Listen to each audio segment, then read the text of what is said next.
გამარჯობათ მეგობრებო, მე გახლავართ ნატალი. სალონ ნატალის დიასახლის და დღეს მინდა გაგაცნოთ ეს სივრცე, სადაც მე და ჩემი სტუმრები ვიკრიბებით ხოლმე და ხელოვნების სიყვარულით და სითბოთი გაჯერებულ არაჩვეულებრივ საღამოებს ვატარებთ. ამ კედლებს ახსოვთ პოეზიით, ლიტერატურით, მაღალი ღირებულებებზე საუბრით მოგრილი შთაგონების გაცენებული ღამეები.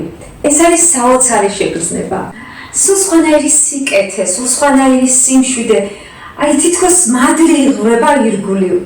ეს არის საერთოდ სამყაროდან გასვლა, აი სხვა სივრცეებში ფრენა და სხვა განზომილებაში მოგზაურობა. Ai რაც შეეხება ჩვენი სალონური შეკრებების, როგორც გადაცემად გასვლის იდეა მომაწოდა ჩვენს ერთ-ერთ საღამოზე ძალიან საპატიო სტუმრად მოწვეულმა ბატონმა თემურ შაშიაშვილმა, რომელმაც აღნიშნა, რომ სალონების კულტურა ძალიან მნიშვნელოვანია დღევანდელი საზოგადოებისთვის და აუცილებელია საზოგადოების რაც შეიძლება მეტი ფენის ჩართულობა. ჩვენც რა თქმა უნდა ამიტაც ეს იდეა ძალიან სასიამოვნო გაბატონებას მონაწილეობა ამ შეხვედრაში. უბრალოდ მინდა ვთქვა, რომ სალონური შეხვედრების კულტურა არის აღსადგენელი ქვეყანაში. რომ ჩვენ შევებრძოლოთ ამ მასობრივი რაღაც რო ხდება და ხალხს რო გონია რომ 100,000 კაცს რო შეიკრიბება და 200,000 იკას იბრძნა და სიზუსტე აი აქ უფრო მნიშვნელოვანია ეს დაზუსტება და ძალიან ბევრი ვინმე იქეთ რომ უსმენს ამას ისიც იწყებს ფიქრი ამოძრავებული მომავალია თქვა დიდმა ფილოსოფოსმა და აეგა სწორედ სალონური შეხვედრები. დიდი მადლობა აი ქალბატონ ნატალის რო ეს დაიწყო. გადავწყვიტე რომ რადგან გადაცემის სტილში უნდა გაკეთდეს ეს ჩვენი სალონური შეკრებები, გავაკეთოთ მთლიანად ისტორიული ციკლი, ანუ ეპოქების მიხედვით განვიხილოთ საქართველოს ისტორია. მოვიწვიოთ ამ საკითხის მკვლევარები, მეცნიერები, მასწავლებლები, უბრალოდ თუნდაც ძალიან მოყვარულები და აი ესე კომპეტენტურ ადამიანებთან ერთად განვიხილოთ და ვიმჯეროთ თითოეულ ეპოქაზე. თითოეული ეპოქის საზოგადო მოღვაწეებზე, მმართველებზე, ხელოვან ადამიანებზე, საერთოდ იმ ადამიანთა კრებულზე, ვინც შექმნა ზოგადად თითოეული ეპოქა, რომელიც ჩვენთვის ასე საამაყოა და ვინაიდან და რადგანაც ყველაფრის საძირკველი არის დასაწყისი და მნიშვნელოვანი, ამიტომაც ჩვენ დავიწყებთ საქართველოს ისტორიის მიმოხილვას ისევ უძველესი პროტოქართული ცივილიზაციის გაჟღერებით და განხილვით.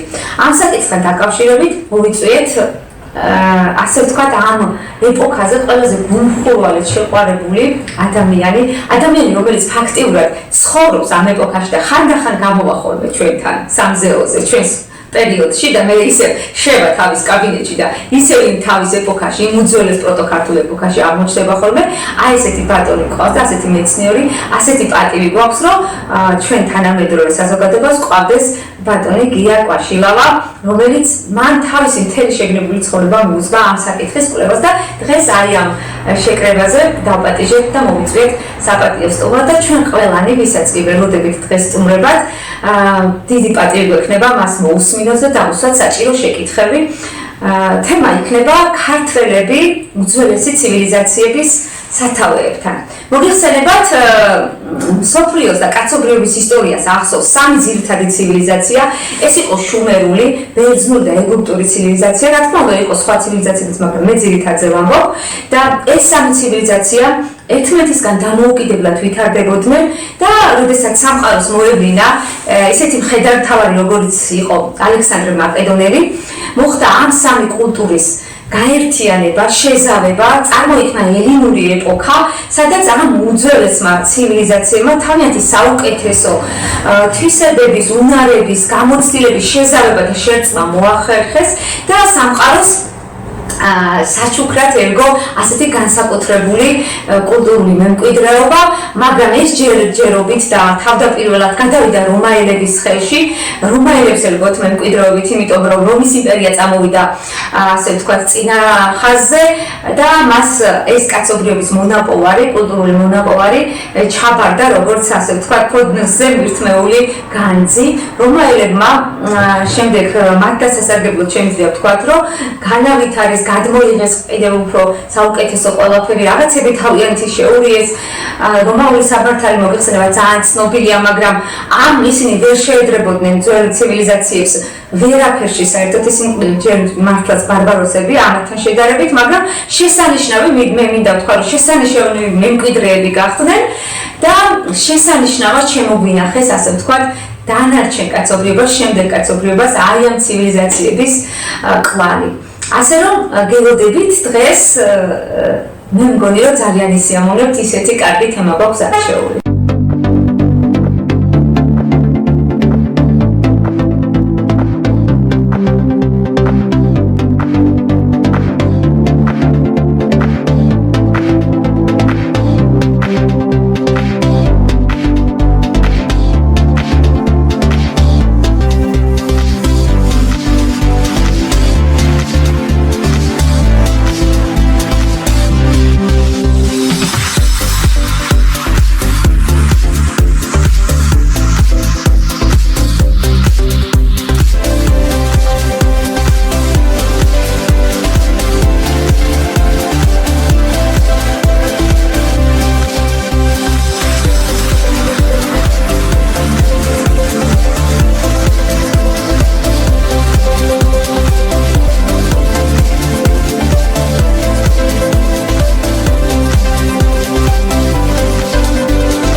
მოგესალმებით ჩემი სალონიდან, ნატალის სალონიდან. მინდა წაგიდგინოთ დღევანდელი თემა. ქართველები ყველგან ვიკვეხნით სუფრაზე, რომ ქართველები ვიყავით ყველაფრის სათავეში, ქართველები ასე, მაგრამ კონკრეტული ფაქტებით ძალიან ცოტა ვიცით, როგორ ვიყავით ამ ცივილიზაციების სათავეში. მაგრამ იმდენი რაღაც არსებობს, იმდენი კვლევა, იმდენი ანუ ძალიან ბევრი ქართველი პროფესორები და მეცნიერების შრომა, რომელიც ნამდვილად ადასტურებს ამ ცივილიზაციის სათავეებთან რომ ვიყავით ქართველები, ესე იგი ეჭვი არ არსებობს და სწორედ ამიტომ დღეს ჩვენ შეკრებაზე მოვიწვიეთ თითქმის ალბათ ყველაზე ახალგაზრდა მეცნიერი, ხო ბატონო გია, მე ასე მგონია, რომელმაც სხვათა შორის მე წავიკითხე, რომ 19 წლის ასაკში დააინტერესა ფესტოს დისკოზე რაღაც აღმოჩენა, რომელიც 1908 წელს ხო ხوارცდები 17 წლის ვიყავი სკოლაში 17 წლის ვიყავი და 1908 წელს აღმოაჩინეს ფესტოს დისკო და მტკიცებული ფაქტი იყო, რომ ბერძნები ამ ტერიტორიაზე მოვიდნენ შემდეგ. წინარე ბერძნები იყვნენ ვიღაც სხვები და ვერ ხსნიდნენ მეცნიერები ვინ იყვნენ ისინი, იმიტომ რომ ის აღმოჩენილი წარწერები, ის აღმოჩენილი კულტურა ვერ იკითხებოდა, ვერ იშიფრებოდა და ყველამ დაამტკიცა, რომ ეს იყო სხვა ცივილიზაცია, სხვა ცივილიზაციის დანატოვარზე მოვიდნენ ბერძნები, მაგრამ არ მტკიცდებოდა ვინ იყვნენ და როგორ. მაგრამ გამოითქვა მოსაზრება, თუ ეს დისკო გაიშიფრებოდა და კიდევ ბევრი სხვა წარწერა, ანუ აღმოჩნდებოდა ვინ იყვნენ ეს ხალხი. ავსტრიელმა მეცნიერებმა თუ არ ვცდები, ავსტრიელმა მეცნიერებმა ძალიან ბევრი მეცნიერი მუშაობდა ამ წარწერების ცეფიში. თქვა, რომ იცით რა, ეს მე რატომღაც მგონია, რომ იყოს პროტო-ქართულ ენაზე დაწერილიო და მე ამას გამო დაინტერესდა ქართველი მეცნიერები ჩაუჯდნენ, ცდილობდნენ ეს გაშიფროს, მაგრამ ვერას ზიად გამსახურდიაც ყოფილა სხვათა შორის დაინტერესებული ამ ფაქტით. ზიად გამსახურდიას თვითონ ეს კაცი შეხვდა თბილისში ჩამოვიდა და თავის ვაჟიშვილთან ერთად იძახით, ხო? 90 წელს. და ეს ინფორმაცია ხარ მე რასაც ყვები, ბატონ გია კვაშილობა 17 წლის შემისწორა, მე 19-ის ვიცოდი, ჩასდა ყურში და დაინტერესდა იმის შემდეგ მე ესეთი ინფორმაცია 1500-ზე მეტი ნაშრომი წამიკითხე კონკრეტულად ამ წინარე ბერძნების ცივილიზაციაზე და აი მიზნად დაისახა, რომ ამოეხსნა ეს გაეშიფრა და გაშიფრა განსაკუთრებული ამბები რომ გვაქვს, სწორედ ამიტომ აღმოვარჩია, რომ დღეს ჩვენ თემის სტუმარი ყოფილიყო ბატონი გია კვაშილობა არის ფაზისის აკადემიის პრეზიდენტი. მინდა გითხრათ, რომ აბსოლუტურად დამსახურებულად, იმიტომ რომ უამრავი რამ გააკეთა ამის შემდეგ, უამრავი კვლევა ჩაატარა. გაშიფრა 1500-მდე ტექსტი, ხო? შუმერული და ბერძნული. ძირითადად ახაზოვანი ტექსტები მაქვს გაშიფრული და რაღაც ნაწილი შუმერული ოღონდ, რომელიც არ იშიფრებოდა მათემატიკური, ეკონომიკური ტექსტები, რომელიც. და ამასთან ერთად კონკრეტულად რა სახელწოდებაც აქვს ფაზისის აკადემიას. მოიკვლია ხო დიდი კვლევა ჩაატარა, რომ ეს არის უძველესი აკადემია, ძალიან უძველესი, რომ ნამდვილად არსებობდა, ვინ იყვნენ ის უძველესი სწავლულები, ვინც ამ აკადემიაში სწავლობდა, 40-მდე მუზეუმში იყო ბატონი გია ნამყოფი ამ დოკუმენტების შესაგროვებლად. მათ შორის ვატიკანის დახურულ მუზეუმშიც მოუწია შესყო და მოახერხა, ხო ესე ინფორმაცია მაქვს უარული ბატონოგია, რომ ეს მოახერხა. ჩუმად შედის და გამოდის და ესეთი ინფორმაცია გამოიტანა, რომ ატია შემიშვებე, იმიტომ რომ გავამჟღავნე. და ძალიან დიდი კვლევა გააკეთა ფაზისის აკადემიის. მე ოღონდ ცოტა ავირია რაში ცეთი ფაზისის აკადემიის დამაარსებლად მოიაზრებთ მარკიონს თუ უბრალოდ გამავრცელებლად სხვადასხვა ქვეყნებში. მარკიონ ფაზისელი იყო ამისი დამაარსებელი. მაგრამ რო არის ნახსენებელი თქოს მამაც იქ და სწავლობდა, ხო. მოკლედ აი ესეთი მნიშვნელოვანი კვლევების ავტორი ყავს დღეს ჩვენს აი ესეთ ისტორიულ სახლში და მე ძალიან მიხარია და ისეთი გახარებული ვარ აი რაღაცა ძალიან როცა ვკითხულობ ძველ ამბებს და ძველ პერსონაჟებს, ძველ ადამიანებს ვეცნობი, რომლებმაც ეპოქა შეცვალეს და ვფიქრობ მე თუ რაღაცა გული ამჭყვება, რა მაგარია იქ ყოფილიყავი რაღაცით დავეხმარებოდი, ან რატო ესე ვერ გააკეთეს ხალხმა, რატო ხელი არ შეუწყოს და უცებ ჩვენს ეპოქაშიც არსებობენ ასეთი ადამიანები, რომლებსაც დახმარება სჭირდება პროჩიტკუმ და განსაკუთრებული დაფასება და აი წარმოგიდგენთ ბატონგიას აი ამ თემატიკით ზუსტად ქართველები უძველესი მსოფლიოს ცივილიზაციის სათავეებთან. აი ამ სამ ცივილიზაციაზე რაზეც ველაპარაკეთ, ყველასთან გვაქვს ძალიან დიდი კავშირი. დიდი მადლობა.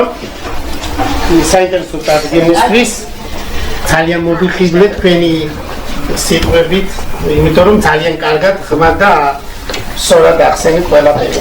თუ ხალბატონებს საქმე არა, ჩვენ დავიწყოთ მაგითო რომ დავაგოთ. ბატონი გია კვაშილავა 2008-2024 წლებში აქტიურად იღებდა მონაწილეობას სოფლიოს 4 კონტინენტის საერთაშორისო სამეცნიერო კონგრესებში, სიმპოზიუმებსა და კონფერენციებში. ამავე წლებში მისი სამეცნიერო ნაშრომები ქვეყნდება თითქმის ყველა წამყვანი ქალაქის კრებულებში, ჟურნალებსა და სამეცნიერო გამოცემებში. ახალგაზრდა მეცნიერის მოღვაწეობის პირველ წლებში ერთ-ერთი გამორჩეული მიწვევა შედგა 2008 წლის 1 ნოემბერს ფესკოს დისკოს აღმოჩენიდან 100 წლის აღსანიშნავ კონფერენციაზე ლონდონის სიძველეების შესწავლილ საზოგადოების 1712 წელს დაარსებულ მართლაც უძველეს შენობაში. სადაც ბატონი გია კვაშილავას ნაშრომი ამ თემასთან დაკავშირებით ყველა ქვეყნიდან გაგზავნილ 1000 მოხსენებაში შეირჩა და მიწვეული იქნა საპატიოდ. პირველი ჩვენი მოხსენება ფესტოს დისკოსი დატოვდა. ეს მოხდა ბრიტანეთში, ლონდონის სიძველეების შემსწავლელთა საზოგადოებაში და ეს სურათი აღებულია საერთაშორისო სამეცნიერო კვლევითი მიმოხილვითი მინერვა არის აი რა პატარა ხარ ამ ფოტოზე. ხო, აქ პატარა. რამდენი წლის ხარ? აქ ამ ფოტოში კორეა ისე გია. ორიენტებული. ვერით დადგა და ამ ხელა პროფესორი ყანუთა დააყენა წინა. მე რა ეს შენობა იმდენად ისტორიულია 1616-ში 1700-ში გოდიაში თუ არ მეშლება ან 1700 რაღაცა შეიძლება მაგრამ აი ეს ისტორიული შენობა სადაც ინახებოდა როზეტის ქვა სანამ ბრიტანეთის მუზეუმი აშენდებოდა ხო და მოგწერა წერილი აჰა თუ პრობლემებია ფინანსური მხარდაჭერით თუ ეს არ იქნება მთავარიო ნოემბერშიო ჩვენო პატარებთო საერთაშორისო კონფერენციაზე და ძალიან მცირე რაოდენობით ვიქნებით თუ ასეთ მნიშვნელოვან საერთაშორისო სამეცნიერო შეკრებაზე მთელი მსოფლიოდან გამორჩეულ 42 მეცნიერს შორის აღმოჩნდა, სადაც მხოლოდ 12 მეცნიერს წააკითხეს მოხსენება და მათ შორის ყველაზე საპატიოდ გია კვაშილავას. ბატონმა გიამ მთელი ამ წლების მანძილზე უზარმაზარი თავდაუზოგავი შრომის შედეგად მოიძია სამეცნიერო კვლევითი მასალა. მან მსოფლიოს 42 მუზეუმსა და ბიბლიოთეკებში ექსპედიციებით მხოლოდ და მხოლოდ საკუთარი თვალით ნანახი და მოძიებული არტეფაქტების კვლევით, თარგმნით და შესწავლით უიშვიათესი სიზუსტით წარგვიდგინა წყაროები, რომელიც უდაოდ ჩვენს ძიად წარსულს ზედმეტად მასშტაბურად მეტყველებს. ახლა ჩვენ ამას რასაც ყვებით, ეს არის ფაქტობრივად არქეოლოგიური მასალების მიხედვით მოცემული. ანუ ერთ დეტალსაც ვერ მოუმატებთ ამ კვლევაში და ვერც დააკლებთ. რეალურად რაც ვართ, იმაზე საუბარი დღეს. მოკლედ თემას ქვია ქართველები უძველეს მსოფლიო ცივილიზაციებთან სათავეებთან.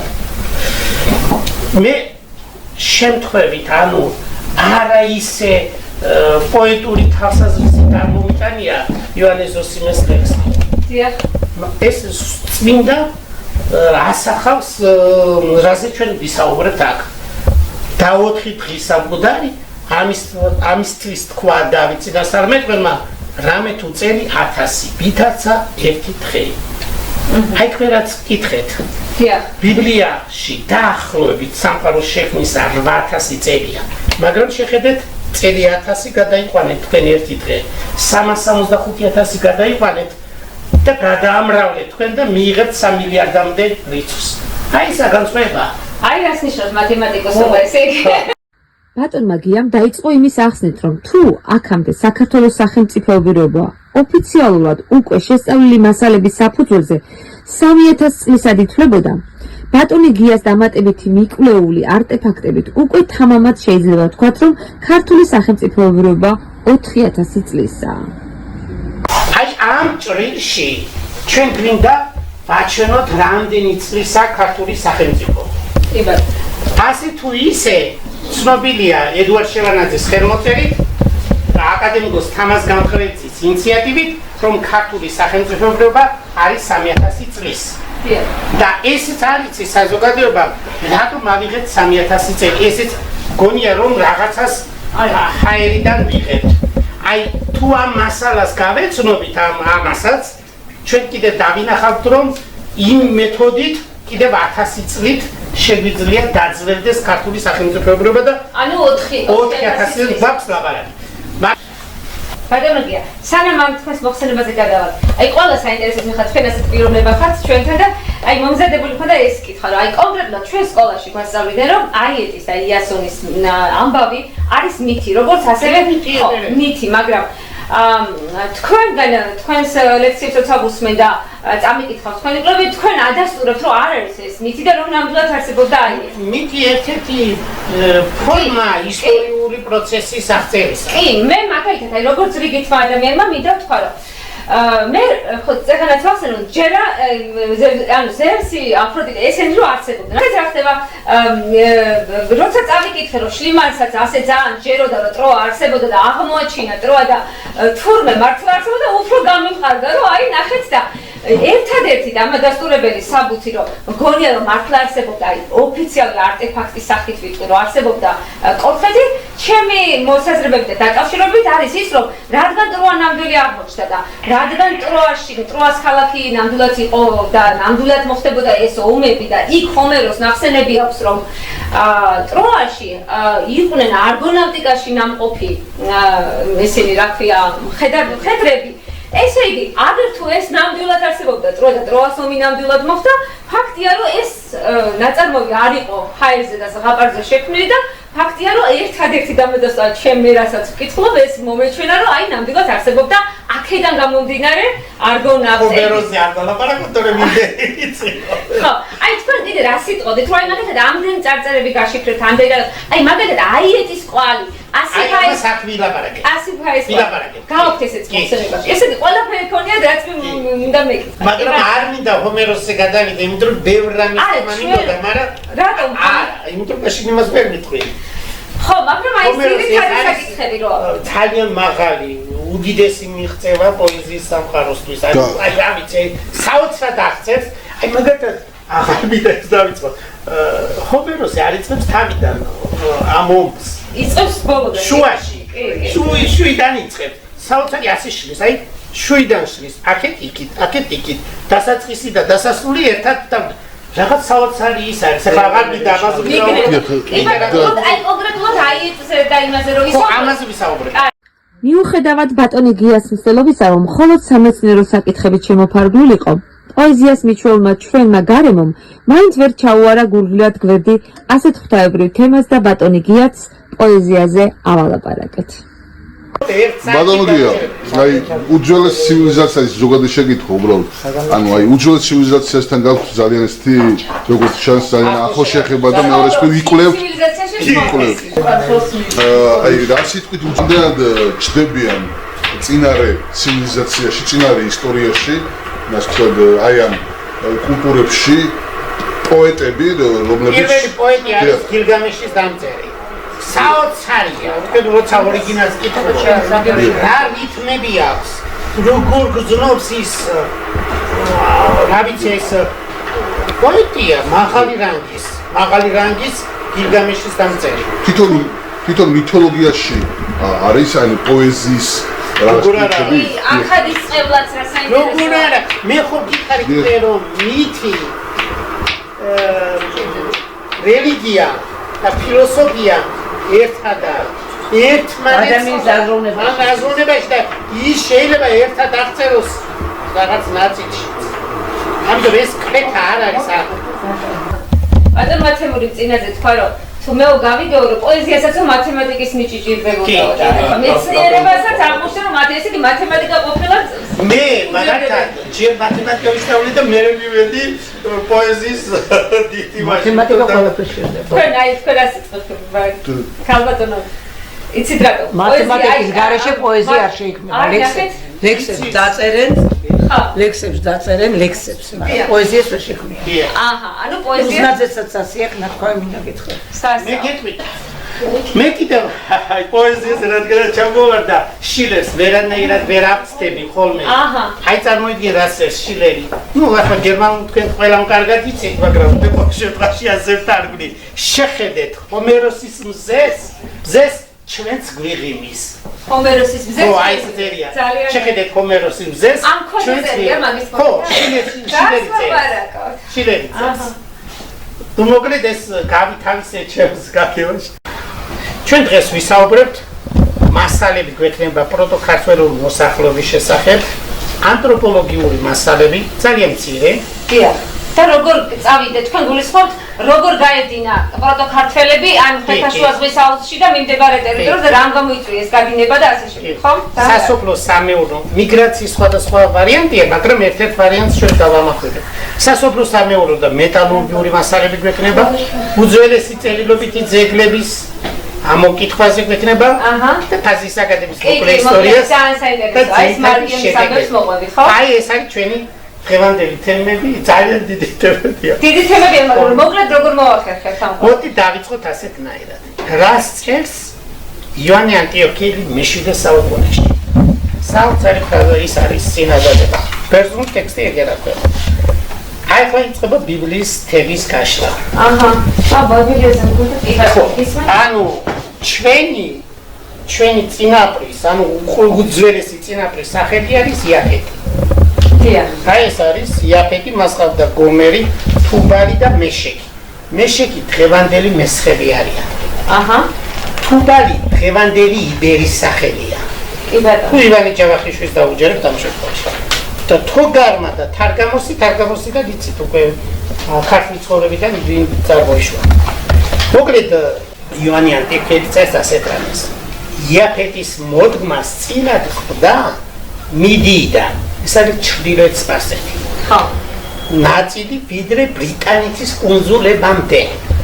მთელი მიწა-წყალი, ანუ ექსინის პონტოს, ანუ შავი ზღვის გარშემო, დინარე, მოდი თანამედროვე ქართულად, დუნაის და დინარე დონის გარშემო.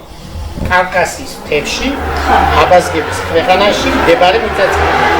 ტიგროსი, ვიდრე პონტოსი. კუნძულები როდოსი, პიტოსი და იქ აკლია ტექს. ანუ ეს ფრაგმენტია. აჰა. ყოველ შემთხვევაში ეს ტექსტი ძალიან საიდან არის ეს ფრაგმენტი? ეს არის იონი ანტიოქიელი სასულიერო მოღვაწის ტექსტია ეს. აჰა. მეშვიდე საუკუნეში დაწერილი. ახალ წელიწადში. აი განსახლებაზე, ხო? იაფეთური მოდგმის ხალხთა განსახლების არეალი მონიშნულია ვარდისფრად. აქტიურად ნატალი არის იმის პასუხი. საიდან მოვდივართ და ვინაوت იონი ანტიოქიელის, მაგრამ ეს ჯერ არ არის ინდოევროპელებს არ აქვს დაფარვა ამ სივრცის და სემიტებს. ბატონმა გიამ მთელი ამბავი მოგვიყვა სავარაუდოდ ხრუშოვის მიერ სასწავლო პროგრამიდან აკრძალული ჯანაშია ბერძენიშვილი ჯავახიშვილის ნაშრომის შესახებ და მთელი გზნები წაკუკითხა მათი ამონარიდი ციტატები პროტოქართველობის შესახებ. ახლა მარტო ამ სამეცნიერს ხო არ დავიჭეროთ. მოდი ცადოთ სხვა ვინც წერს. მიხეილ წერეთელი ერთ-ერთი უდიდესი ქართველი მეცნიერია, სამწუხარო ჩვენთვის არ ცნობილია, იმიტომ რომ მოღვაწეობდა უცხოეთში. ეს კაცი 4 ენაზე ბეშტავს თავის ნაშრომებს. ეს კაცი არის ნომერ პირველი დღეს სოფლიოში ურატოლოგიაში. მისი ციტირების ინდექსი მაღალია. ეს კაცი იკვლევდა შუმერულ ტექსტებს. პირველად მან წარადგინა 1913 წლებში ბრიტანეთში აზიურ საზოგადოებაში გამოქვეყნდა მისი კვლევა შუმერებისა და ქართველების შესახებ. ამისი ციტატა წავიკითხოთ. ქართველები როცა ჩვენს დიად წარსულზე დავლაპარაკობთ, ეს უბრალოდ კრაბახი და ბაქი ბუქი არ არის.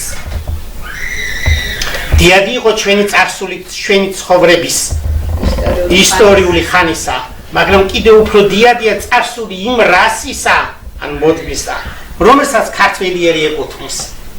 ეს რასა, რომელსაც თამამად შეგვიძლია ქართული რასა უწოდოთ, დიდი, მრავალრიცხოვანი იყო, უძველესი კულტურის დაწყების მხრივ სემიელებს, ანუ სემიტელებს გულისხმობს, აქ სემიტელებია და არიელებზე წინა აზიაში. არიელები ინდოევროპელები თავისი გაგებით და ამასთანავე ისეთი ნიჭითა და შემოქმედებით დაჯილდოებული, რომ სადაც კი მოიკიდებდა ფეხს. მისი რომელიმე ნაწილი ბაბილონიაში, ელამში, ეს დღევანდელი სპარსეთის სამხრეთ ნაწილია.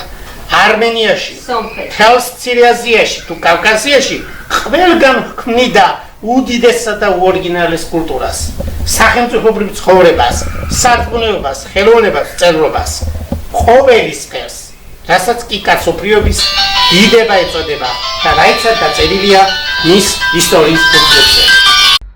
ხოლო საქართველოში მოღვაწე ქრისტოფორო დე კასტელზე საოცარი ბიოგრაფია მოგვიყვადა. მისი ნაშრომიდან ამონარიდებით განსაკუთრებული შთაბეჭდილება მოახდინა ჩვენზე. დონ ქრისტოფორე დე კასტელი ძალიან ბევრ წერს, არავინ არ გახებს. არამედ ზუსტად იმას ამბობს, რაც ახართ. ანუ ქართველებმა ქვეყნიერება განანათლეს, ანტიკური ბერძნული სიგრძე წარმოშვეს. ახლა გავაგრძელოთ. წავიდეთ ახლა იმ გზით. ძველი ბერძნული წყაროების, საკმაოდ ბევრია ძველი ბერძნული წყაროები. ძველი ბერძნები რადგანაც ბრძანეთ ალექსანდრე მაკედონელმა თავის პერიოდში ძალიან ბევრი იმას ფილოსოფოსი იგივე მეცნიერი იყო მაშინ. ყველას მისცა საშუალება რომ ძველი ტექსტები ჩაეწერა. ჯერტი ბერძნული მაშინ საურთიერთო ენა იყო იმდროინდელი ძველი სოფლიოსთვის. წარმოიდგინე ამ ხელა სივრცე იყო და კარგად არის შემონახული. მოკლედ ძველი ბერძნული წყაროების მიხედვით ზემოხსენებული ადგილები, რომელიც ჩვენ ვახსენეთ ზემოთ რამდენიმე მეცნიერს, აიეტი და მისი ოჯახის განაგებდა ეს ინფორმაცია. ახლა გაჩვენებ და ეს არა პრობლემა. აი ხო მე თქვენ სქემას გაჩვენებ მთლიანად. აი სქემა. აი კრონოსი რეაია, ხო, ეს არის ბერძნული. ეს თუ ბიტში მუშაობ, ყველა ღმერთების სახელით და დაიზრდება როგორც გაბრალების ტალღა. მოდი შენი ღმერთები და ყველა ეგრე. ეს ნაწილია, თორე მუხრომეტია. ნუ ურანოსი და გეა ეს ბერძნული მითების წარმოდგენითა. ხო, აი ჩვენ ძალიან გვაინტერესებს ჰაზისი და ჰელიოსის შთამომავლობა. თუმცა აქედაც არის ჩვენთვის დაუშვათ არასაინტერესო რამეები. ნუ ოკეანოსი და ტეთისის ვაჟიშვილია ფაზისი პირველი, მაგრამ ჰიპერიონს და თეიას ყავს ჰელიოსი პირველი, ჰელიოსი მეორე. ჰელიოსის სამი ვერ გავიგე. ანუ 5 ჰელიოსი იყო. ანუ ერთი ჰელიოსი არ იყო, ვისი შვილიც იყო აიეტი და აი ეს არის ლათინურად არის მოცემული მასალა. აი აქ არის მითითებული აი ლათინურ ტექსტია ეს მითითებული. აქ ჩვენ ძირთადად გვაქვს ახლა ყურადღება ფაზისი რა არის. ფაზისი არის დინარეთა მეუფე. და წერს ზოგი ავტორი და არქეოლოგებიც ამას იზიარებენ განსაკუთრებით ჩვენი მიქელაძე. ფაზისის კოლხების ღმერთია და იქ სწორედ კოლხება სახელი მიიღეს ფაზისის ძე კოლხოსისგან. აი ესეთი შთაბეჭდილებებია წარმოდგენილი ბერძნულ ლათინურ მითებში. ესეც მითებში ამოტვიფრულია. ეს ხარ მე გეუბნებით რომ მითებს ნუ უყურებთ არარეალობაში. მე არ უყურებ. ხო, მე გეუბნებით იმ კუთხით რომ მითი არის რაღაცა ისტორიული პროცესი ინფორმაციის მატარებელი. რო გაგმარტივეთ. აიეტი არსებობდა თუ არ არსებობდა, გაინტერესებს. არა, მე მაინტერესებს კი არა. მაინტერესებს. პიროვნება არსებობდა თუ არა. საინტერესოა რა შეგვიძლია. თუ აიეტი არსებობდა, აიეტი მითიც ვიცით და ამ დროს აღმოჩნდა რომ პიროვნებაც არსებობდა. ანუ თქვენ ახლა უკვე გაგეცეთ პასუხი მე მგონი. მითიც არსებობს და არსებობს პიროვნება. ანუ არსებობს წარმოიშვა მითი. აი, მაგალითად სტალინი ხო არის ფიგურა თანამედროვე. მასთან დაკავშირებული ბევრი მითებიც ხო არის? არა, ეს არის გასაგებია, მაგრამ ამ ლოგიკას თუ გავაგზავნებთ, მაშინ ზევსიც იყო, რეალურად იყო და მისი მითოლოგიაც არსებობს. პოსეიდონიც იყო, რეალურად იყო და მისი მითოლოგიაც არსებობს. ანუ თუ თქვენ ამბობთ რომ აიეტი როგორც მითოლოგიაშია, ისევე რეალურად იყო, ასევე ზევსიც რეალურად იყო და მითოლოგიაც იყო. ჩემი რეალობა ცოტა სხვანაირია და დაგანახებთ. ჩვენ კიდევ ლიტერატურული თქვენ პოეზიის თაყვანისმცემელი ხართ. იქ ეხლა ხატვა ის ხატავს ხო? პოეტი ან მწერალი ხატავს თავის იმას და ის რაღაც რეალობიდან იღებს, მაგრამ თავისას უმატებს. სამოსახლოები გამოდის ხო? სამოსახლოები და ესაა დიდი ხელოვნება, აბა რა არის? აბა გადმოხატე მასში პირდაპირ. ხელოვნებაში მაგალითად შვილები მოკლა, მაგრამ რეალურად მედიას ყავდა შვილები, რომლებიც ადამიანს აქვს ხატრულად გადმოცემის საშუალება ესაა ხელოვნება. მე მიგებ აიღო ეს ამბავი და უბრალოდ ცოტა გამძაფრა, რომ უფრო საინტერესო ყოფილიყო სცენაზე. ევრიპიდესთან. აი სქემა მაგალითად აიეტის ოჯახი. მისი აიეტს ყავს ძმები, მაგალითად ალოევსი, რომელიც პელოპონესის, ანუ დღევანდელი საბერძნეთის ერთ-ერთ ტერიტორიას მართავდა. თვითონ აიეტის საგამგებლო იყო კორინთო, ეს ხაზგასმით უნდა გახსოვდეთ. მერე პერსესი იყო ყირიმის მმართველი. თქვენ მოგეხსენებათ ახლა ოდისევსი და ოდისევსის აბსოლუტურად ახლა აღარ მოყვები ახლა. მას ყავდა ცოლად კირკე, აიეტის და მათი შვილი არის ლატინოსი და რომოსი. ნუ ერთ-ერთი ბერძნული ლატინური მითის მიხედვით. აქტისი რომელიც ნახევარ-ძმა არის აიეტისა, ეგვიპტეში მზის ქალაქის, ანუ რას ქალაქის დამაარსებელია. იმიტომ რომ მამამისი მზე არის და მამამისი გაბრაზებულია აქტისზე და აქტისი გამოხატავს ამ იმას, მამის პატივცემას და ეგვიპტეში აუგებს ტაძარს. ნუ ეს ბერძნული, მაგრამ ეს ყველაფერი ეგვიპტურ ტექსტებში ხდება. ისე კი არა, მაგრამ ბერძნებმა ეგვიპტურიდან აიღეს და ჩაწერეს ასე. პასიფაე, რომელიც არის მინოსის მეუღლე, კრეტაზე დაბადებული, მეფე იყო, როგორც თამარი. დედოფალი კი არა, მეფე ჩაეზიცა მინოსის.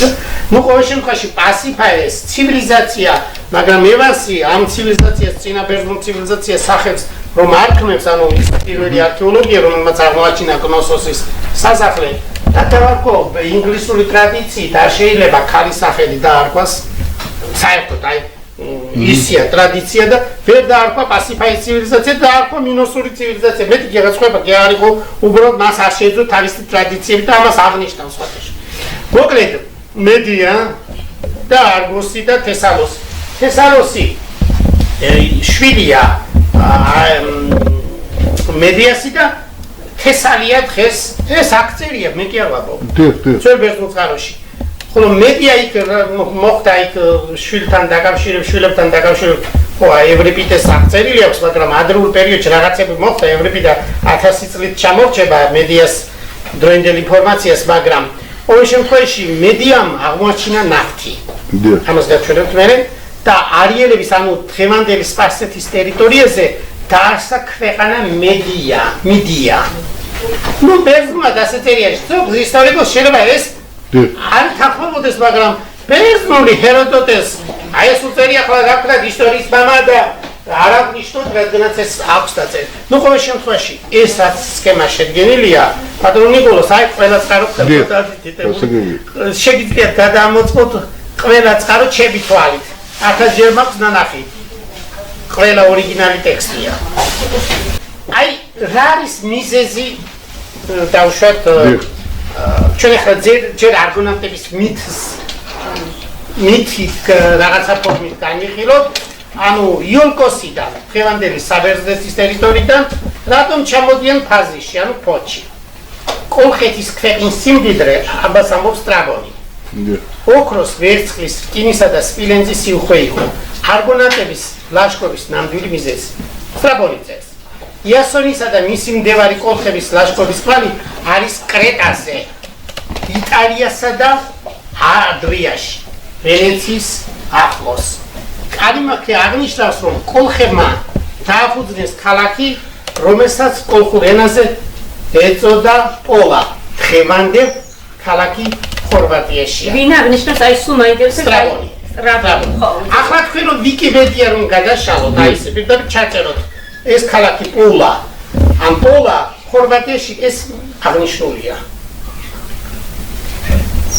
ეს რიგი მასალა ტიმ სევერინს ინგლისურად იყო პირველად გამოცემული, ქართულად გამოსცეს, მაგრამ რაღაც თანხმედრა არ არის ზოგჯერ. ეთქობა ტექსტის თარგმანის დროს რაღაცები დამორჩება. აი, იოლკოსიდან როგორ მოდის არგონავტები? ხედავთ, აი, როგორ ჩამოვიდნენ.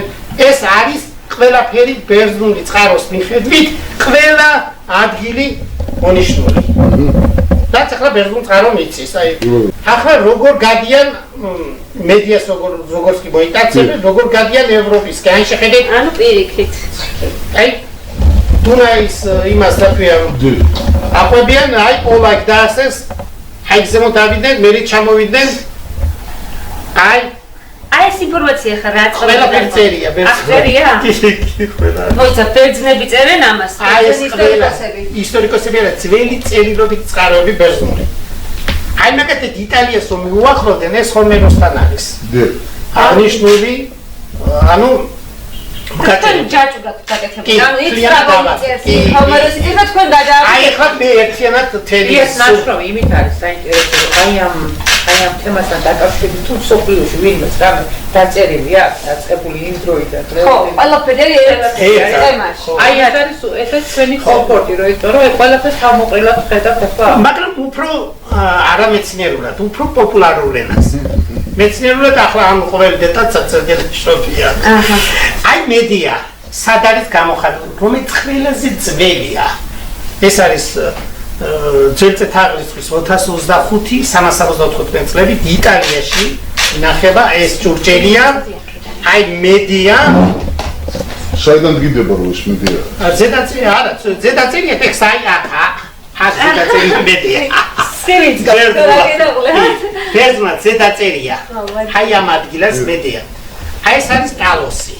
ტალოსი არის კრეტის დამცველი. რობოტივით რო ყავდა, ხო? ხო, სერიამებია, რომელიც ვერ შედიოდა, არგონავტები ვერ შედიოდა, მედია ეს დააძინა. ესე იგი მინუსური მშვიდობა იმიტომ იყო ამ კუნძულზე, რომ არსებობდა რობოტის მსგავსი არსება, რომელსაც ვერავინ ვერ ანუ რომ მოდიოდა ვიღაც ახლოს კრეტაზე. უზარმაზარ ლოდებს ყრიდა და იმხელა ცუნამის ვერავინ ვერ ახლოს. მე ცოტა სხვანაირ კუთხით ვუყურებ ამას. ნავთობი ის შხამი იყო. აი ესე წერს ეს პლუტარქი, ალექსანდრე მაკედონელის აღწერის დროს. ნავთობის შხამი იყო, მედიამ რომ ვირგვინი და წამოსასხამი გაჟღინთა. ცეცხლი თავისთავად არ გასშენიათ ამ საგნებს. ბერძნებმა პირველად რომ შეხედეს, როგორ მოუკიდაო კაცო ცეცხლიო. ეხლა იტალიაში როგორ შეხვდა კირკეს. ანუ კირკე არის მამიდა. აი ეს და არის ჩვენ ცელოთ განვიხილებ და მისი შვილი, ანუ კირკე და ოდისესი თოლკმარიანი და მათი შვილებია ლატინოსი და რომუსი. ანუ კირკე არის იტალიური ცივილიზაციის დედა. აი ესეთი კუთხე. აი ეს რო კირკე და ოდისესი თოლკმარი არიან. ესეც მითია, ხო? მითია ეს ახლა ჰომეროსი. მაგრამ ის ცოტა ხანი ხომ არა ბრუნდება ოდისესი თავის სოლშვილთან. ის 10 წელი რო დაიკარგა, ხო იმ მომენაკვეთზეა საუბარი. კიდე გთხოვ რომ ჰომეროსთან არ შევიყვანო, თორემ ის კიდე ვეღარ გავა. ეს თქვენც არ გავდივართ. ის ძალიან მიყვარს ეს წარმოიდგინე შვიდან იწყებს მეტი აი სიმეტრიულად აკეთებს ინფორმაციას. მე ესეთი რამე ლიტერატურულ ნაწარმოებში არ ვინახია. ნაწარმოები იწყება არითმეტიკით. აი ბატონო, ეს მაინტერესებდა რაც თქვით. ანუ მე ძალიან ეჭვის ახლა წავიდით ეს რო ლათინოსი არის და რომ ეს არის მითი. მაგრამ მე ამას ახსნას მოუპოვებ მე. გასაგებ. ეტრურიაში, იტალიაში ცხოვრება აიაიელ კირკეს, აი ესე იწოდება კირკე და მედია აიაიელი. ისვე მოუნდა აიაიელ მედიასგან მშობლიური კოლხური ენა გაეგონა. მრისხანე აიეტის ასულმა, ფაზისელმა მედიამ კოლხურ ენაზე დაილაპარაკა და კირკეს შვიდად უამბო ყველაფერი. აპოლონიის როდოსელი. მესამე საუკუნეში ერთ-ერთი უდიდესი ბიბლიოთეკის დირექტორი როა თავად თქვა, კაი იმაში ეგვიპტეში იყო. იქ დაიწვა ის მერე ხო იცით?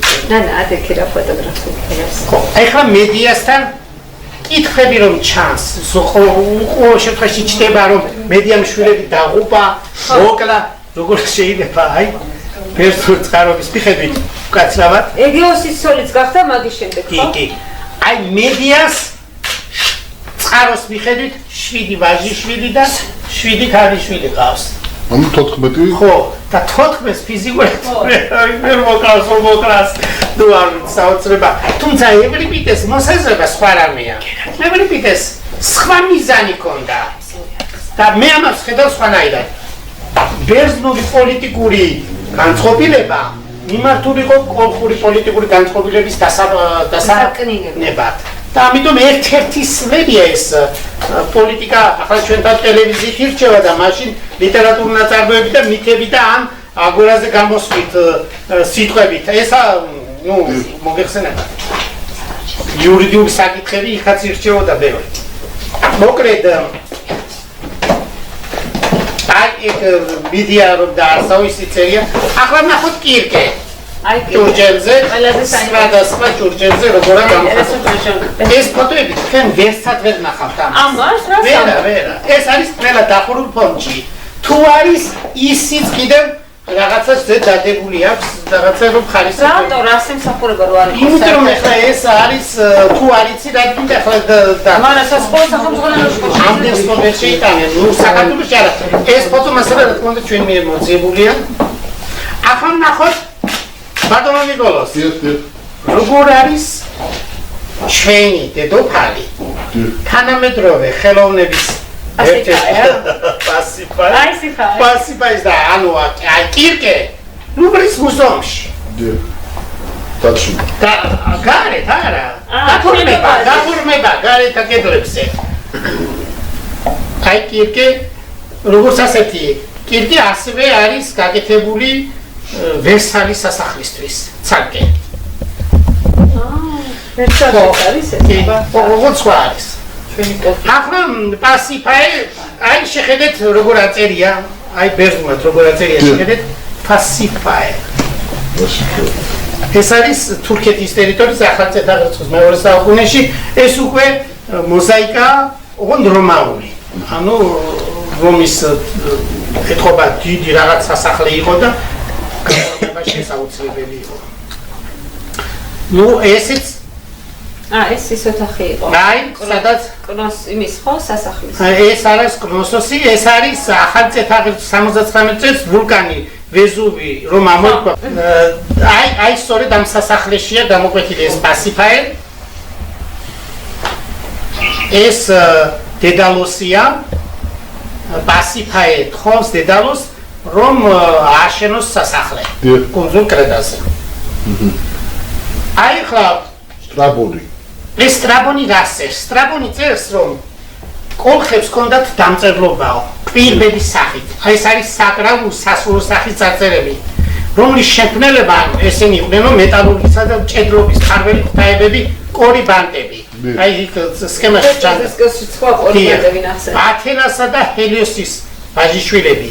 ანუ აი კოლხეთის მეფის ნახევარწმები აიეთისა, რომლებიც იყვნენ კოლხეთიდან მოსულია. აქვე კიდევ წერს, აი აქა ხო არის კოლხეთი. მეორე ადგილიც აქვს ნახსენები. ეს არის ჩრდილოეთ ავღანეთი, სადაც ამას ერქვა მარგა. ეს არის ოაზისი, ხელოვნურად გაშენებული. აქაც იყვნენო, აქაც და აი ფრიგიაში.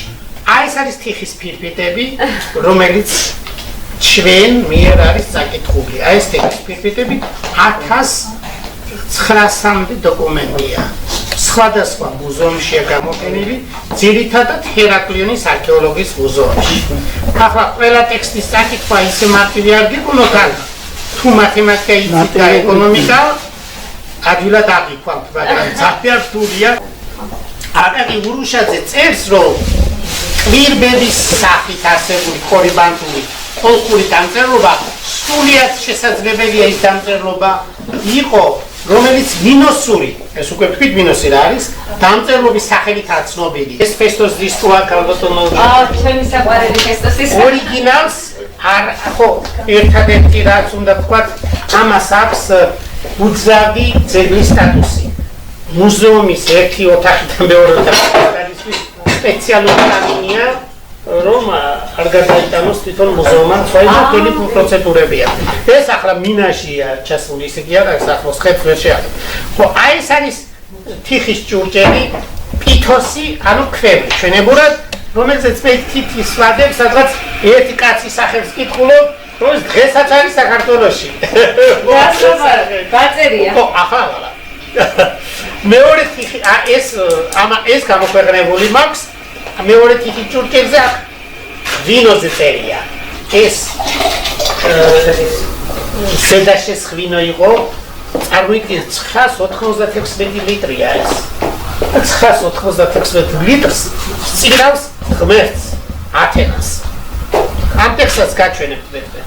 ხო, ეს ახაზოვანიდან შექმნილი ბერძნებისთვის ბეხაზოვანი დამწერლობა. ახაზოვანი ჩემი კვლევებისთან ახალ ქართველების მიერა გაკეთებული მარტივად ვთქვა. და იმათერი და ბეხაზოვანი აღმოცენდა ახაზოვანის. ლიდანო ბერძნებმა თავიანთი ენაზე ეს არის ჰომეროსამდე 600-500 წელი, როცა ბეხაზოვანია. ანტუან მეიე, ცნობილი ლინგვისტი იყო ფრანგი, რომელიც ამბობს, რომ აი თუ ჩვენ გვინდა შევისწავლოთ ეს ცივილიზაცია, ხო, ეს ხმელთაშუა ზღვის ცივილიზაცია, რომელსაც პირობითად ქვია ელასკური, აუცილებელია სამხრეთ კავკასიური.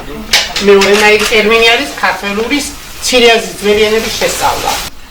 ქრისტეშობამდე 1000 წლის წინ პირობითად ნოსტატული ენა იყო, სარკი არის ქართველური. მეორე არის აფროაზიული. აფროაზიულში არის 1200-მდე ენა. დრავიდული ეს არის სამხრეთ ინდოეთის ენა. ევრაზიული. ინდოევროპული ჩნდება ევრაზიულიდან, ურალური და ალთაური. ურალური ეს არის ფინური, დაუშვათ, ალთაური თურქულენოვანი. სულ აქ ამ სისტემაში დაახლოებით 5000-დან 6000-მდე ენის სისტემაა. ახლა ამას არ გავშლით. მაგრამ ერთ ვთქვი, რომ 5000-მდე მეცნიერმა დააფიქსირა. აქედან ვიწყებ. აი ამ ენებიდან ქართველებს აქვს სამივე უძველესი ენა შემონახული.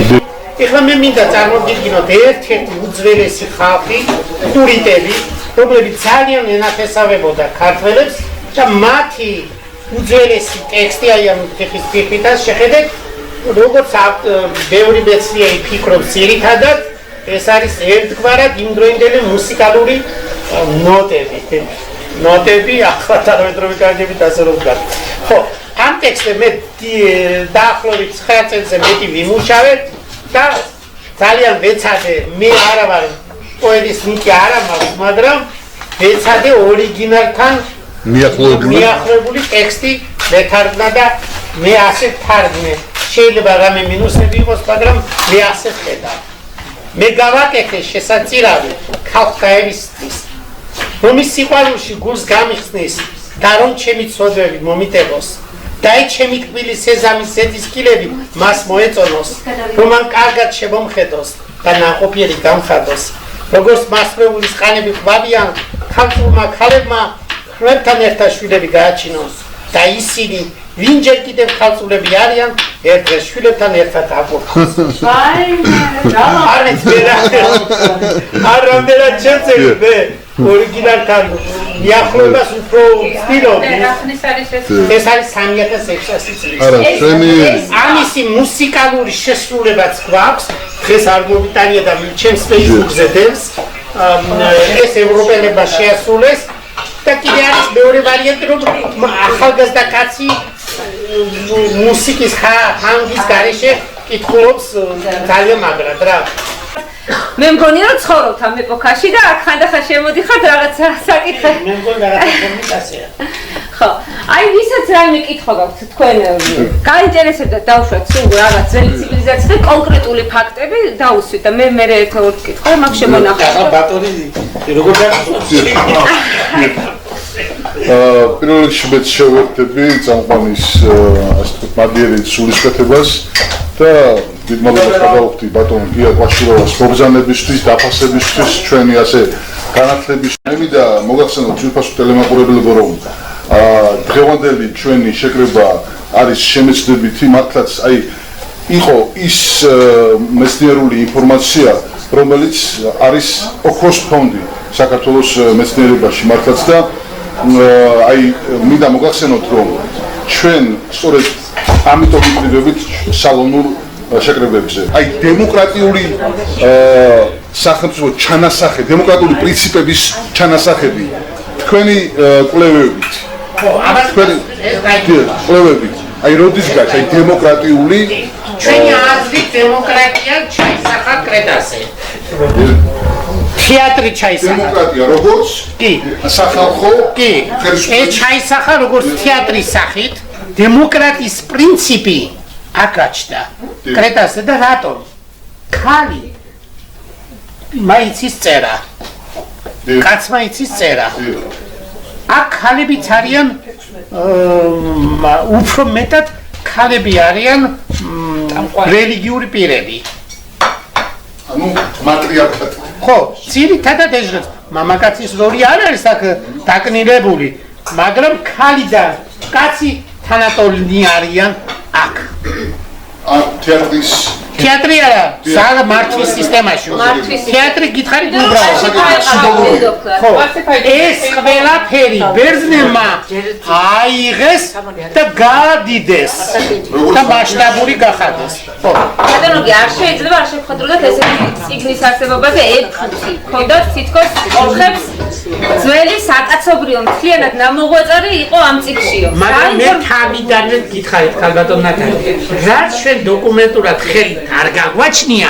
მაგაზე საუბარი მაინც აი პიროვნულად შეგვიძლია დაასატელებსო. მაინც აი მადლობას მინდა გითხრათ, მაგრამ ალბათ ჩემს მერე კიდე ეკნებათ კითხვა, რომ მინდა გითხრათ, რომ აკაკი ურუშაძესთან კითხულობ ჩვენ ერთ რამს. მე მოკლე პასუხი მინდა არავით არის ისინი, რომ მსოფლიო დიდზე დიდი რამ არის, ჩვენ მის მცირე ნაწილში ვცხოვრობ, ფაზისიდან ერეკლესვეთებამდე. თანაც ეს პლატონისგანაა, მაგრამ პლატონმა მისი წინამორბედებისგან აიღო. ეს ვებრიტელა ისტორია უკვე ამბობს ბევრ რამეს, არა? ესე იგი, გამოდის, რომ ფაზისი არის მდინარე რიონი, ხოლო ჰერაკლესვეთები არის გიბრალტარის სრუტე. კი, დაბჭირდა. ესე იგი, რეალურად გამოვიდა ამ ნაწილში. თქვენ ადასტურებთ, რომ აკაკი ურუშაძის, ლევან სანიკიძის თემის ეს გამოთქმა არსებობს, ხო? დიახ. არსებობს მეორე გერმანელის გამოსვლა მოსკოვში, ძალიან ძლიერი მეცნიერი, სულ ერთი წლის თუ ორი წლის წინ იყო, რომელიც ამბობს, რომ ესე იგი, კაცობრიული განწყობის სამი ერი არსებობდა კაცობრიობის ისტორიაში.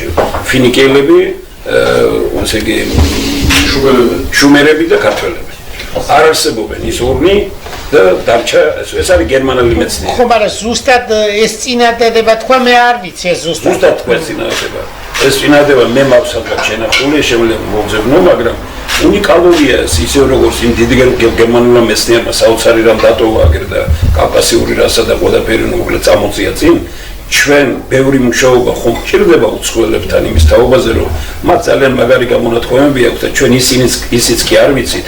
აღავლაპარაკობ იმას, რომ ბევრი რამე შესწავლილი არ გვაქვს. ეთახმებით თქვენ. რა თქმა უნდა. და ბოლოს. ამ ბოლო დროს მე ლაიბნიცის ნაშრომებს ვეცნობ. არა, ის რომ როგორც ღვინის კულტურა ჩამოყალიბდა. კი. და პრაქტიკული იმაზე რომ გადავიქვა, რომ ღვინო ჩვენი თაფლს აქვს დიდი ისტორია საქართველოში. და ხორბალს აქვს დიდი ისტორია საქართველოში. ამიტომ ჩვენ ხო არ უნდა ვიფიქროთ ამაზე, იმიტომ რომ ნახეთ რა მოხდა. აი ამის წინ სომხეთში ვიყავი ფერმუთი როცა იყო. ყველგან მაღაზიებზე ვკითხულობ, რომ სულგუნი სომხურია, ხინკალი სომხურია, ყველაფერი სომხურია. აღარ არის ლაპარაკი ისტორიულ რამებზე. უბრალოდ ჩვენ დღეს აღმოჩნდა, რომ ჩვენ არაფერი არ გვაქვს იუნესკოსა და საერთაშორისო ორგანიზაციების დონეზე დადასტურებული, რომ ეს ჩვენია.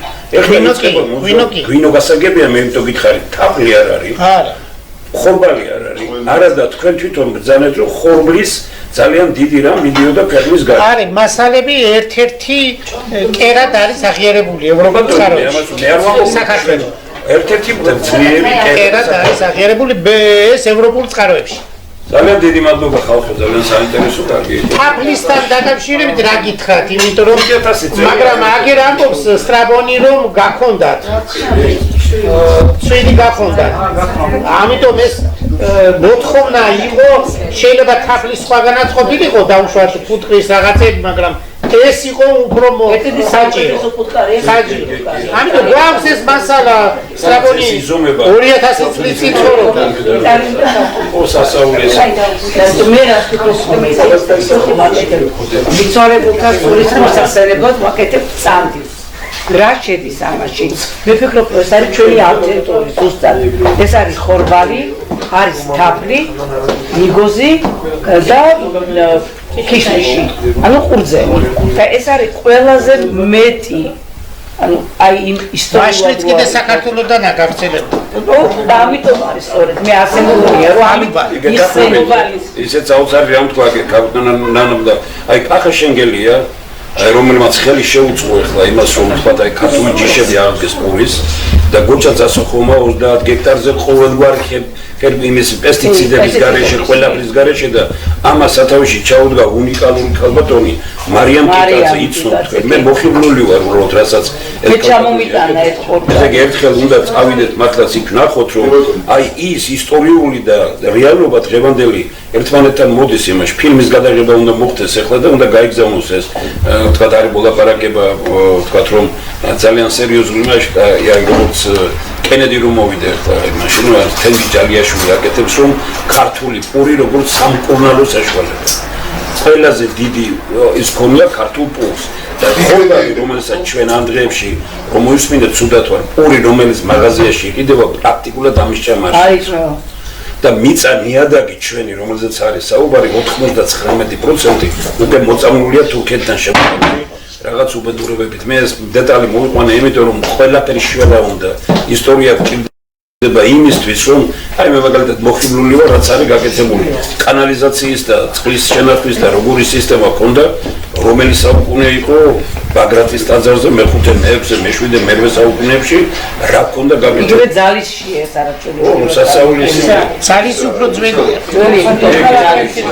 ძალისი ძალიან ძველი აგერ კაცო კროსოს სასახლეში 5 სართულიანი შენობა და მე-5 სართულზე წყალია ამ კროსოს სასახლეში ბატონო გიან აი კროსოს სასახლეზე სულ მაინტერესებდა მითში რო არის აღწერილი მინოტავრის ამბავი ლაბირინთი ანუ როგორ ფიქრობ ეს კროსოს სასახლე ნამდვილად აი როგორ ფიქრობენ მეცნიერები შეესაბამება იმით აი იმ გაგებით რომ ლაბირინთი იყოს ბერძნებისთვის ეს შეიძლება იმიტომ რომ ამდენი ოთახი 5 ესე იგი 20000 კვადრატურზე გადაჭიმულია ეს სასახლე შიდა ეზოც აქვს და ესე იგი როგორ ცხოვრობენ ესენი ყველა ესე იგი მეფე ცხოვრობს თავისი მოახლეები ყველა ისა იერარქია თავისი მომსახურეობით ხალხით ყველაფრით და წარმოიდგინე შეიძლება ყოფილიყო დაახლოებით 40000 კაცი ამ სასახლეში ეს არა იმ ტიპის სასახლე როგორც ლუდოვიკოს აქვს და ემსახურებია ქალაქის სასახლე შიდა ახლა ბერძნები რომ ჩამოვიდნენ სხვათა შორის ბერძნებმა ვერ აიღეს დიდი ხნის განმავლობაში სანამ ვულკანური აი ეს არ გითქვან ჩვენ გამოვდოვეთ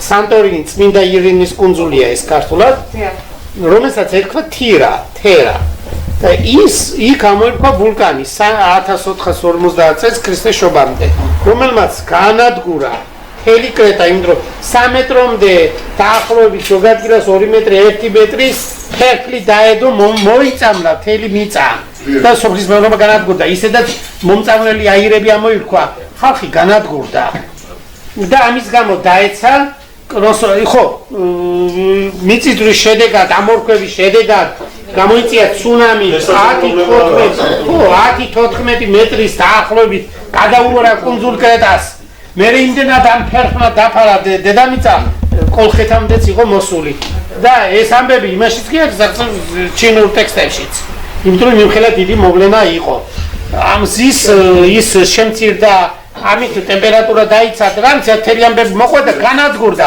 ბერძნები რომ ჩავიდნენ, კიდევ ერთი თაობით ვერ აიღეს ეს კუნძული კრეტა.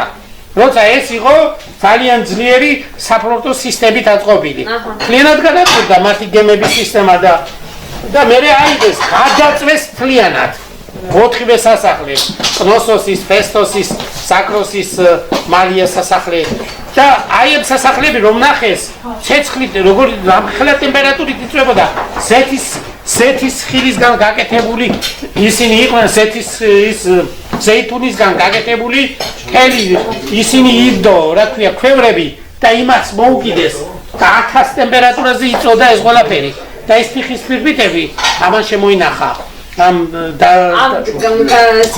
და ბერძნებმა რომ დაინახეს, თქვენ კითხვას რომ დაუბრუნდეთ, ამდენი ოთახი კაცო და დაუკავშირეს იმით. პოლიტიკური დაპირისპირებებია ბერძნებსა და რია კიბელის ღვთაებაზე მინდა კითხოთ. რო არის ნახსენები რომ ხაზისში იყო მსგავსი ქანდაკება, რომელიც ძალიან გავდა ბერძნების დედაღვთაების ქანდაკებას. ბერძნის არ იყო ის წინანა ბერძნების ხო კრეტაზე არსებულ რია კიბელე არის დედა ზევსისა. და ხაზისშიც იყო ასეთი ინფორმაცია არის შემორჩენილი. კი, გეტყვით ამაზე. შესასვლელში, ხო? რია კიბელე ეს არის დედა ღმერთი. ძველი წარმოდგენით, ძველი რელიგიური წარმოდგენით, მთელი დედამიწის დედა არის. და ეს დედა არის ცოლი კრონოსისა. კრონოს აქვს ასეთი განახი, რომ როცა დაიბადება შვილი, ტახტიდან გადააგდებს. ამის გამო ყველა შვილს რასაც დაბადავდა, თვითონ ყლაპავდა. ამ დედამ ახლა ერთხელ მაინც მოიფიქრა, ზამოდი ახლა ბერძნების მითი რა პატარა ასეთი სულელურს ის კი არ დაწერს, რა ქვია, მინოსური, მაგრამ თქვა მიუტანა და ღმერთმა თქვა ვერ გაიგოს, მაგრამ იმაში შეახვია და ის გადაღლაბა. სვანურ მითოლოგიაში თუ რამე შემორჩენილი, აი სვანურ შემორჩენილი. შენესადამთავრე რია კიბელე ამის გამო მეორე ვერსია ჩავაკეთე. კი, აი ეხლა და მე ამის გამო რია კიბელე რომ იცოდა მამამის, ესე იგი მისი ქმარი შეჭამდა ყველა შვილს, ზევსი უნდოდა რომ მართლა დაბადებულიყო და გაიქცა კუნძულ კრეტაზე.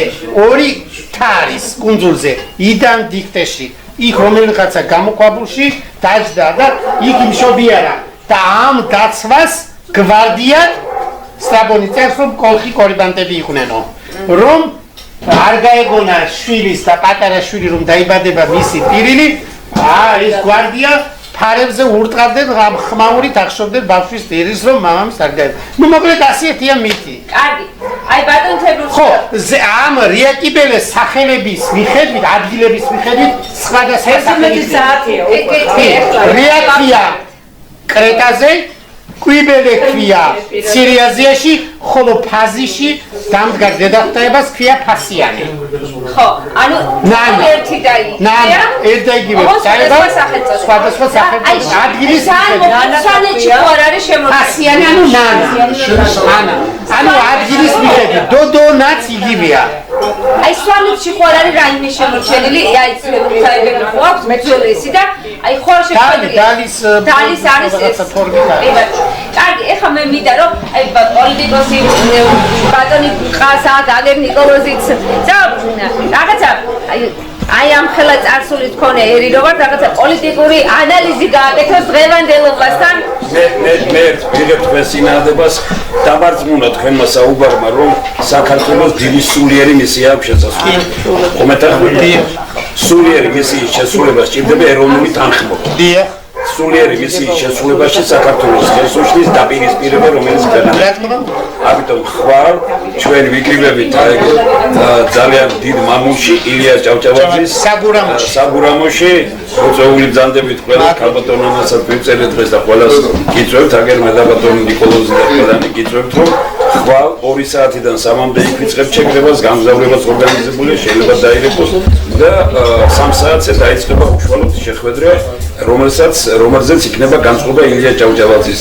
დღეს ჩვენ გვჭირდება ეროვნული მორიგება, ბედნიერი მორიგება, ერთმანეთის დაუმცირებლად და დაუმონებლად. რომელი დღე მართლაც დაადასტურა ის რომ საქართველოს არის უძველესი და უმდიდრესი ცივილიზაციის და კულტურის სახელმწიფო და ისეთი პოლიტიკური სპექტრი, ისეთი პოლიტიკური მდგომარეობა, ისეთი მძიმე აი ეს დაპირისპირება და აი ეს ასპარეზი, რომელიც გადაქცეულია მართლა ერთმანეთის საჯიჯრად, მართლა არ შეეფერება ესეთი კულტურის და ესეთი ცივილიზაციის სახელმწიფოს, როგორც არის საქართველო. დიდი მადლობა. ესე იგი, დიდ მადლობას მოგახსენებთ, დაამთავრებულად ვაცხადებ დროებით, იმიტომ რომ იმ ხელა თემები წარმოიშვა, რომ დარწმუნებული ვარ, უნდა მეორეჯერ და მესამეჯერ შედგეს ამაზე შეხვედრა. ეხლა კი, რადგან დიდი სუფრის საშუალება არ აგვაქვს, როგორც მეფეები სადილოზე ჯერ ერთი კერძით, მე მეორე კერძს მიაცმევდე ხოლმე. ასე გავაკეთებთ ეხლა. აი ესე ჩამოვარიგებთ. მადლობ. თქვენ დავიწყებთ. რა ყველაზე ბევრი კილომეტრი და ძალიან